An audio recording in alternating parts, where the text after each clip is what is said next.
वालेकुम स्टूडेंट, इस वीडियो के अंदर हम लोगों ने एक्सरसाइज 9.1 का क्वेश्चन नंबर 3 का पार्ट नंबर 1 को कंप्लीट करना है। ठीक है स्टूडेंट, इसके अलावा पार्ट नंबर 2 और पार्ट नंबर 3 बिल्कुल इसी के जैसे हैं, वो आप लोग खुद करेंगे। अगर आपसे नहीं होते तो वो अगली वीडियो फिर बनी हुई है, वहां से आप हिंट जरूर लीजिएगा और फिर अपने क्वेश्चन को कीजिएगा। ठीक है, वैसे ही बिल्कुल ही उसी के जैसे। चले जी, हम अब क्वेश्चन नंबर 3 को स्टार्ट करते हैं। ठीक है बेटा, सबसे पहले क्वेश्चन नंबर 2 है, उसी की जो लॉजिक है वही इसके अंदर यूज होगी, तो आपने क्वेश्चन नंबर 2 को पहले कर लेना है। ठीक है बेटा, अच्छा जी, अब हम स्टार्ट करते हैं क्वेश्चन नंबर 3। क्वेश्चन नंबर 3 में मुझे बेसिकली कह रहा है the initial point of a vector A. एक वेक्टर है, ठीक है, इसको मैं रफ में यहाँ पे समझा रहा हूं। एक वेक्टर ए है, ठीक है, इसके इनिशियल पॉइंट है, ठीक है, उसके इनिशियल पॉइंट का जो वेक्टर है वो क्या दिया हुआ है यहाँ पे सबसे पहले तो इसके अंदर मैग्नीट्यूड ऑफ वेक्टर दिया हुआ है, ठीक है, वो मैं आपको बाद में बताता हूँ। लेकिन एक इनिशियल पॉइंट दिया, इसने खुद कहा है कि 1 माइनस अंडर रूट 3 माइनस 5, ठीक है, एक इनिशियल पॉइंट है। एंड और इसके साथ जो दूसरा जो इसका फाइनल पॉइंट है वो क्वेश्चन नंबर 1 के जो पार्ट 1 पार्ट 2 पार्ट 3 लिखा है उधर लिखा हुआ है। तो लाजा मैं यहाँ पे लिखता हूँ क्वेश्चन नंबर 1 का पार्ट कर रहा हूँ, तो लाजा वो इधर लिख देता हूँ 3 अंडर रूट 3 माइनस के, ठीक है, माइनस के नहीं प्लस का के, सॉरी। अच्छा जी बेटा, अब मैंने ये वेक्टर लिख लिया। इसने बोला एक वेक्टर है ए, ठीक है, उसके एक इनिशियल पॉइंट ये दिया हुआ है और फाइनल पॉइंट जो है वो क्वेश्चन के हर पार्ट के अंदर दिया, वो मैंने ये लिख लिया। अब मुझे कह रहा है इस वेक्टर का जो मैग्नीट्यूड वो है, क्या बोलते हैं, मैग्नीट्यूड है वो है 5 यूनिट, ठीक है, ये इसने मुझे खुद कहा है। The initial point of a vector A, एक वेक्टर है ए, उसका जो मैग्नीट्यूड है वो 5 है। तो लाजा आपको पता है मैग्नीट्यूड के जो बार होते हैं, बार के निशान आ जाते हैं, वो मैग्नीट्यूड को रिप्रेजेंट कर रहे होते हैं। और उसके बाद कह रहे हैं एक वेक्टर है, इनिशियल पॉइंट उसका ये है, जो ये लिखा हुआ हर तीनों पार्ट का ये जो इनिशियल पॉइंट है वो यही रहेगा, और जो फाइनल पॉइंट है वो हमारे पास ये है। अब इसमें मुझे एक एक के दिया हुआ है, तो लाजा वो जो के है वो आपको मालूम करके देना, रिक्वायर्ड इस क्वेश्चन के अंदर के करना है। ठीक है बेटा, तो इसमें सबसे पहले जो ये P1 है, इसको जो क्वेश्चन इनिशियल पॉइंट है इसको P1 कह दें, और जो दूसरा पॉइंट है P2 कह दें, तो क्या आगे क्वेश्चन में आसानी हो, क्योंकि इसने मुझे नहीं दिया हुआ। ठीक है बेटा, चलिए जी, अब हम क्वेश्चन को स्टार्ट करते हैं। बेसिकली हमें ये दो वेक्टर दिए, हमें के की वैल्यू मालूम करनी है। तो मालूम करने का तरीका क्या वो आपको मैं बता देता हूँ। सबसे पहले रिक्वायर्ड मुझे के मालूम करना है, ठीक है। अब गिवन में मुझे सबसे पहले जो उसने दिया मैग्नीट्यूड दिया हुआ है, ठीक है, एक वेक्टर का मैग्नीट्यूड दिया है वो दिया हुआ है 5, इस वेक्टर का जो मैग्नीट्यूड दिया है वो 5 दिया हुआ है, ठीक है। फिर उसके बाद में इसने मुझे दो वेक्टर दिए हैं। सबसे पहले जो वेक्टर दिया उसको मैंने P1 कहा है,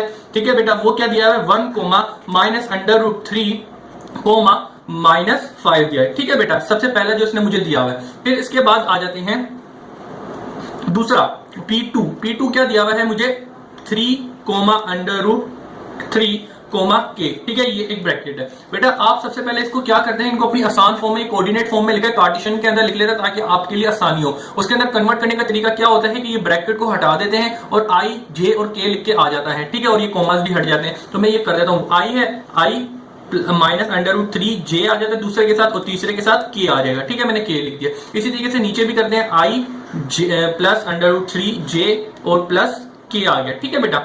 ये कैपिटल के ऑलरेडी लिखा था, इसके साथ ये स्मॉल के आ जाएगा यूनिट वेक्टर का, ठीक है बेटा। मैंने इसको इसके अंदर कन्वर्ट कर दिया, इससे क्या होगा आपके लिए आसानी हो जाएगी, ठीक है बेटा। उम्मीद है कि ये चीज तो जो चीजें दी थी वो हो गई। अब जरा देखिएगा अकॉर्डिंग टू गिवन कंडीशन, जो इधर से कंडीशन बन रही है जिसे हम अपना आंसर निकालेंगे, तो उसको जरा देख लें। अकॉर्डिंग टू गिवन कंडीशन जो हमें दी गई है वो क्या दी गई है बेटा। कंडीशन जो बेसिकली हमें दी गई है वो ये है कि मैग्नीट्यूड डेटर का जो मैग्नीट्यूड है वो ए का वो बराबर है P1 P2 का जो मैग्नीट्यूड निकालो, ठीक है बेटा। आपने सिंपल ये कंडीशन को यूज करते हुए आप के की वैल्यू निकाल लोगे। किस तरीके से निकालोगे मैं आपको बताता हूं। सबसे पहले देखिए ए डिटरमिनेंट आपको ये दिया हुआ है, ठीक है, डायरेक्ट आप पुट कर देंगे। उसके बाद यहाँ पे आप जब इसका डिटरमिनेंट, आप सबसे पहले P1 P2 निकालेंगे, कॉम्बिनेशन फॉर्म निकालेंगे, इसका मैग्नीट्यूड लेंगे, आप पुट करेंगे इस फार्मूले के अंदर, तो आपके पास आपका आंसर आ जाएगा, ठीक है बेटा। सबसे पहले आपको इसमें क्या मालूम करना है, ये तो आपको दिया हुआ है, सबसे पहले आपको ये मालूम करना है, इसमें सबसे पहले आपको P1 P2 मालूम करना है, ठीक है, कॉम्बिनेशन फॉर्म मालूम करनी है, उसके बाद डिटरमिनेंट निकालेंगे। तो आपको पता है P1 P2 मालूम करने के लिए किसके बराबर हो जाएगा, P1 P2 बराबर है बेसिकली आपको पता है P2 माइनस P1 के, ठीक है बेटा, सिंपल सी बात है। तो आपको पता है P2 लिखेंगे माइनस P2 कर देंगे, तो लिहाजा मैं कर देता हूं 3i plus under root 3j plus के, और ये आ गया और माइनस, ठीक है। अब माइनस किया तो क्योंकि माइनस है सारे साइन इधर के चेंज हो जाएंगे, आपको ऑलरेडी बात पता होगी, तो लाजा मैं डायरेक्ट इस स्टेप में ही कर देता हूं। ये प्लस का था तो माइनस का हो गया, ये माइनस क्या तो प्लस का हो जाएगा, इसके बाद ये माइनस क्या तो प्लस का हो जाएगा, ठीक है बेटा। उम्मीद है ये चीज आपकी क्लियर हो गई। अब इसके बाद क्या करना है, आई के अंदर ऐड होता है, जे जे के अंदर होता है, तो लिहाजा आप वही करेंगे, आई जे के अंदर पहले सबसे पहले एक साथ लिख देंगे, उसके बाद सब्ट्रैक्ट और ऐड जो भी हो रहे वो कर दिएगा, और ये प्लस अंडर रूट 3j और ये प्लस के के और प्लस 5 के हो जाएगा। ठीक है बेटा, अब आपने क्या करना है, सिर्फ आई के अंदर जे के अंदर जो ऐड और सब्ट्रैक्ट हो रहे हैं उनको कर दें। तो वो करते हैं, P1 P2 जो आया, ठीक है बेटा, वो क्या आया, आई 3 में से 1 चला गया, 2i बच गया। इसके बाद ये देखिएगा स्क्वायर रूट एक ये है और एक स्क्वायर रूट ये है, तो एक और एक कितने हो गए, 2 हो गए। ठीक है बेटा, तो यहाँ पे आप लिख देंगे 2√3 और इसके साथ जे है, जे लिखा रहेगा। अब जरा इधर आ जाए बेटा, इधर आप कुछ इसको ऐड कर ही नहीं सकते, लिहाजा इसमें आप किस तरीके से लिखिएगा, इसको इस तरीके से लिख देगा k+5 और इसको ब्रैकेट करके ये एक के को बाहर निकाल के रख दिया। समझेंगे इन दोनों में से छोटा जो के है इसको कॉमन करके लिख दिया क्योंकि इन्होंने ऐड तो होना ही नहीं था। ठीक है बेटा, अब इस चीज को मैंने यहां तक कन्वर्ट कर दिया, उम्मीद है ये चीज आपकी क्लियर हो गई होगी। अब आपको क्या मालूम करना है, ये तो P1 P2 मालूम कर लिया, इसका मैग्नीट्यूड मालूम करना है। ठीक है, क्योंकि मैग्नीट्यूड मालूम करेंगे तो आगे काम चलेगा, तो लिहाजा हम बोलेंगे P1 P2 का मालूम करेंगे। अब आपको पता है कि मैग्नीट्यूड किसी भी वेक्टर का मालूम करना हो, इस तरह का वेक्टर दिया हो तो क्या करते हैं, एक्स वाई जेड जो होते हैं उनका स्क्वायर रूट करके सम करके स्क्वायर रूट ले लेते हैं। तो लिहाजा अब मुझे यहाँ पे करना है, तो मुझे वेक्टर बेसिकली ये दिया हुआ है, तो मैग्नीट्यूड जब इसका मैं मैग्नीट्यूड लूंगा तो जरा देखिएगा उसके साथ क्या होगा। सिंपल ये किया, आपने स्क्वायर रूट लगाया, 2x i के साथ क्या लिखा हुआ है, 2 लिखा हुआ है, तो आपने 2 का स्क्वायर कर दिया, प्लस इसी तरीके से j के साथ जो लिखा हुआ है उसका स्क्वायर कर देंगे, 2√3 का होल स्क्वायर प्लस k+5 का होल स्क्वायर। आपको पता है हम i j k नहीं लिखते, लिहाजा i के साथ j के साथ जो k के साथ लिखा है सिर्फ उनका स्क्वायर करते हैं, तो मैंने यहाँ पे भी वही काम किया है। ठीक है बेटा, अब आपको स्क्वायर रूट लेना है, अब स्क्वायर रूट तो नहीं, स्क्वायर लेना है, 2 का स्क्वायर करें 4 प्लस, अब ये जो 2 है, ये जो स्क्वायर है ये 2 के ऊपर आएगा तो 4 हो जाएगा, और यही स्क्वायर जब स्क्वायर रूट 3 के ऊपर आएगा तो स्क्वायर से स्क्वायर रूट कट जाएगा तो अंडर सिंपल 3 बच जाएगा। अब यहाँ पे जरा देखें, यहाँ पे क्या लग रहा है, a+b का फॉर्मूला लग रहा है, तो मैं लगा देता हूँ a² प्लस 2ab। ठीक है, तो 5 2 10 और k का k मेरे पास आ जाएगा। ठीक है, और प्लस 5 का स्क्वायर, b का स्क्वायर करते तो यहाँ पे 5 दिया तो 5 का स्क्वायर करूंगा 25 हो जाएगा। ठीक है बेटा, उम्मीद है ये चीज आपके क्लियर हो गई होगी। तो P2 ये तो हम मैग्नीट्यूड निकालने हैं, बस इसको सिंपलीफाई करें और अपना आंसर देखिएगा, जरा आंसर नहीं आने के तो वो देखिएगा क्या आता है सिंपलीफाई करके। तो ये 4 हो गया, 4 3 12 हो जाएगा, प्लस k का स्क्वायर प्लस 10k प्लस 25। बस अब आपने क्या करना है, इसको ऑर्डर की फॉर्म में लिख दें। तो ऑर्डर की फॉर्म में मैं लिख के दिखाता हूं आपको। सबसे पहले k स्क्वायर लिख दें, फिर प्लस 10k लिख दें, अब जितने भी नंबर रह गए हैं उनको लिख दें। तो आप देखिएगा 25 प्लस 12 कितना हो गया, ये 37 के अंदर आपने 4 जमा कर दिया तो ये कितना बन जाएगा, ये 41 बन जाएगा। ठीक है, तो मैं लिख 41 बन जाएगा। ठीक है, तो ये मैंने लिख दिया, ये आपके पास P1 P2 आ गया, सॉरी यहाँ पे भी P2 लिखा जाएगा। तो ये आपने क्या निकाल लिया, मैग्नीट्यूड निकाल लिया। अब आपने बस इन जो मैग्नीट्यूड निकाला ये, और इधर आप वैल्यू पुट करेंगे और अपना आंसर निकाल देंगे। ठीक है, अजान होने से उसके बाद बताता हूँ। अब आपने यहाँ पे क्या मालूम कर लिया, P1 P2 का जो मैग्नीट्यूड था वो मालूम कर लिया।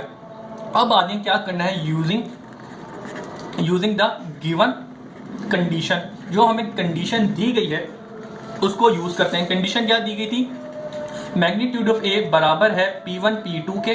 ठीक है, अब यहाँ पे जो आपको वैल्यू दी है वो पुट करें और अपना आंसर निकालें। मैग्नीट्यूड कितने बराबर है, ये 5 के बराबर है ए का, तो आपने 5 लिख दिया। इसके बाद ये जो चीज है आपने P1 P2 निकाला, P1 के बाद इनका मैग्नीट्यूड निकाला। जो मैग्नीट्यूड निकाला वो आपके पास क्या आ गया, कुछ ये फॉर्म बनी होगी। ठीक है बेटा, प्लस 10k प्लस 41। ठीक है बेटा, अब आपको पता है कि आपको इसको मजीद सिंप्लीफिकेशन करने के लिए इस स्क्वायर रूट को हटाना होगा। तो इस स्क्वायर रूट को हटाने के लिए आप क्या करेंगे, स्क्वायरिंग ऑन बोथ साइड। ठीक है, स्क्वायरिंग ऑन बोथ साइड कीजिएगा, देखिएगा आपका स्क्वायर रूट कैंसिलेट हो जाएगा। तो लिहाजा मैंने जब k square plus 10k plus 41 का होल स्क्वायर करता हूं, जरा देखिएगा क्या है, 5 का होल स्क्वायर किया 25 is equal to k square plus, क्योंकि ये स्क्वायर से ये स्क्वायर रूट कैंसिल आउट हो गया तो मेरे पास बचा प्लस 141। ठीक है बेटा, मेरे पास सिर्फ ये बचा है।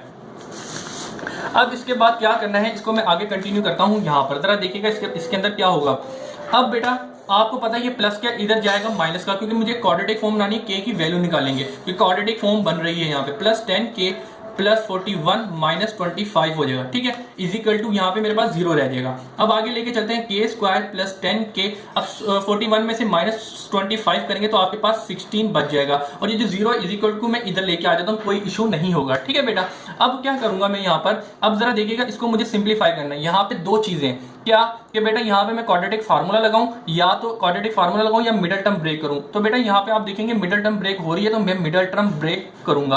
अगर क्वाड्रेटिक फार्मूला एक बहुत बड़ा हो जाता है उसकी वजह से क्वाड्रेटिक फार्मूला हम यूज नहीं करते क्योंकि बड़ा टाइम वेस्ट होता है। चलें मिडिल टर्म ब्रेक करते हैं। मिडिल टर्म ब्रेक करने का तरीका क्या होता है कि ये जो 16 होता है 16 से जो नंबर होता है यहाँ पे मल्टीप्लाई करते हैं। यहाँ पे क्या है 1 है तो 16 को मैंने 1 से मल्टीप्लाई किया, 16 आया इसको मैंने 2 से डिवाइड किया तो मेरे पास क्या आया 8 आया। ठीक है बेटा 8 और 2 आया, इनको मैं ऐड कर दूं तो मेरे पास 10 बन जाएगा। तो लिहाजा मैं इसको ब्रेक कर सकता हूँ, 10 को इस दो नंबर में ब्रेक कर सकता हूँ। तो के स्क्वायर प्लस 8k, ठीक है, प्लस 2k, ठीक है, प्लस 16 ऐसे का ऐसे रह गया। क्यों 8 और 2 10 ये जिसके बराबर होता है इसका मतलब आपने सही करा है। मिडिल टर्म अब कॉमन लेते हैं, देखिएगा इन दोनों में k कॉमन आ रहा है तो आपने k कॉमन लिया, 2 था 2 में से एक बाहर चला गया, प्लस यहाँ पे 8 रह गया क्योंकि a जो k था वो बाहर चला गया। अब यहाँ पे देखिएगा यहाँ पे क्या कॉमन आ रहा है, सिर्फ 2 कॉमन आ रहा है तो इधर से 2 बाहर चला गया, k का k रह गया और यहाँ पे 16 में से 2 गए तो आपके पास 8 रह जाएगा। ठीक है बेटा अब जरा देखिएगा ये दो जो है 2 आ रहे हैं उनको एक बार लिख देते हैं और बाकी जो चीजें बचती हैं उनको दूसरे ब्रैकेट के अंदर लिख देते हैं। ठीक है बेटा अब यहाँ पे क्या करते हैं आइदर और की कंडीशन लगाते हैं। तो k plus 8 is equal to 0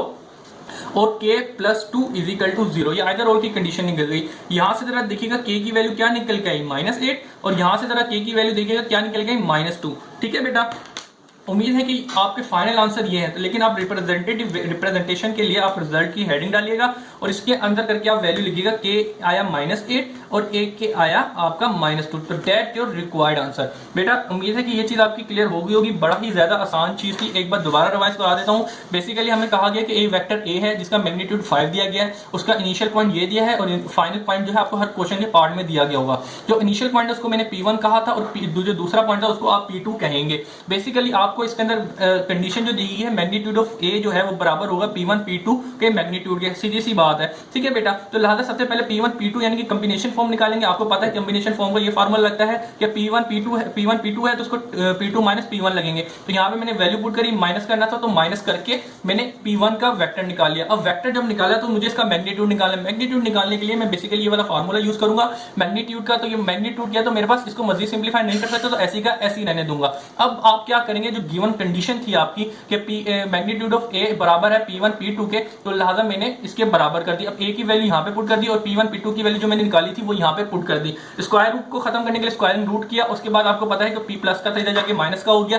simple आपके पास क्वाड्रेटिक इक्वेशन बन गई। क्वाड्रेटिक इक्वेशन को दो चीजों से सोल्व कर सकते हैं, क्वाड्रेटिक फार्मूला और मिडिल टर्म ब्रेक। यहाँ पे मिडिल टर्म ब्रेक लग रही थी तो लिहाजा मैंने मिडिल टर्म ब्रेक से इजीली कर लिया। मिडिल टर्म ब्रेक करके के की जो दो वैल्यू निकल गई उनको मैंने स्पेशली यहाँ पे करके रख दिया है और बड़ा ईजी है। अब इसके बाद आगे के जो दो क्वेश्चन है इसके जो 1 कर दिया है, 2 और 3 जो रह गए वो आप खुद कर सकते हैं। अगर नहीं हुए तो अगली वीडियो देख लीजिएगा, उसके अंदर इनका सोल्यूशन होगा। ठीक है बेटा अल्लाह हाफिज।